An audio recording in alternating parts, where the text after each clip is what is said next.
शिक्षक अभ्यर्थी घेरा डालो डेरा डालो आंदोलन की तैयारी में जुट गए हैं। नई शिक्षक नियमावली का विरोध करने की तैयारी हो चुकी है। पटना में शिक्षा मंत्री के आवास का घेराव करने शिक्षक अभ्यर्थी निकलेंगे। कल से शिक्षक अभ्यर्थियों का घेरा डालो डेरा डालो कार्यक्रम का ऐलान किया गया है।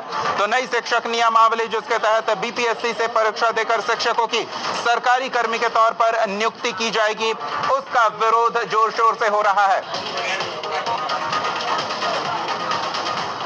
तो सहयोगी रितेश हमारे साथ जुड़े हुए हैं। हम सीधे पटना का एक बार फिर रुख करेंगे और सहयोगी रितेश से जानेंगे नई शिक्षा नियमावली, शिक्षक नियुक्ति नियमावली का विरोध करने का ऐलान शिक्षक अभ्यर्थियों द्वारा किया गया है।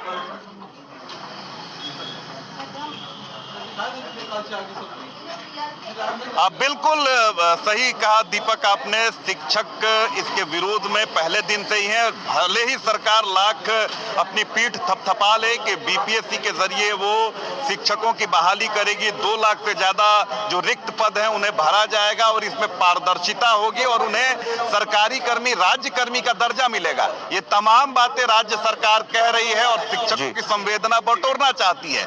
लेकिन इन तमाम घोषणाओं के बावजूद, इन तमाम वायदों के बावजूद शिक्षकों को कहीं से भी सरकार की नीति और नीयत पर कोई भरोसा नहीं है।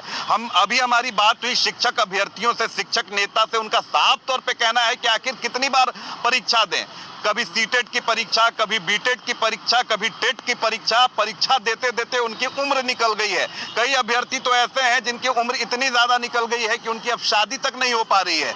अब ऐसे में वो सवाल ये उठा रहा है कि बार बार इस तरह से नियमावली में बदलाव इसलिए किया जा रहा है ताकि शिक्षकों को नौकरी से वंचित किया जा सके। बार बार संशोधन किया जा रहा है। इतनी सारी परीक्षाओं को पास करने के बाद शिक्षकों को यह उम्मीद जगी थी कि अब उनकी नौकरी हो जाएगी, लेकिन अब उसमें नया अड़ंगा बीपीएससी के जरिए डाल दिया गया है। अब बीपीएससी के जरिए फिर से उनकी बहाली होगी। जाहिर सी बात है कि जो परीक्षा में उत्तीर्ण होंगे, जो बीपीएससी की कसौटी पर खरे उतरेंगे, उनको तो नौकरी मिलेगी। और यही बात जो है वो कहीं ना कहीं शिक्षक अभ्यर्थियों को आशंकित कर रही है, सशंकित कर रही है और इसी को लेकर उनका कल विरोध मार्च होने वाला है। घेरा डालो डेरा डालो आंदोलन वो करने वाले हैं और तकरीबन 5 और समझना चाहेंगे शिक्षक अभ्यर्थियों की रात। बिल्कुल रितेश, सबसे महत्वपूर्ण तो ये समझना चाहेंगे कि पहले के जो शिक्षक अभ्यर्थी समान काम समान वेतन की मांग को लेकर आंदोलनरत हैं, क्या उनके लिए कोई विकल्प नहीं है?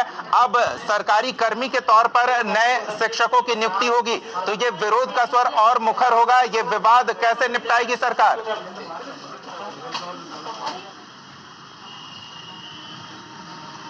अब बिल्कुल सरकार के लिए बहुत ही विकट स्थिति है, क्योंकि आप ये कहकर कि बीपीएससी के जरिए नियुक्ति करेंगे तो बीपीएससी की अपनी साख है, विश्वसनीयता है और उसकी एक अपनी क्रेडिबिलिटी है।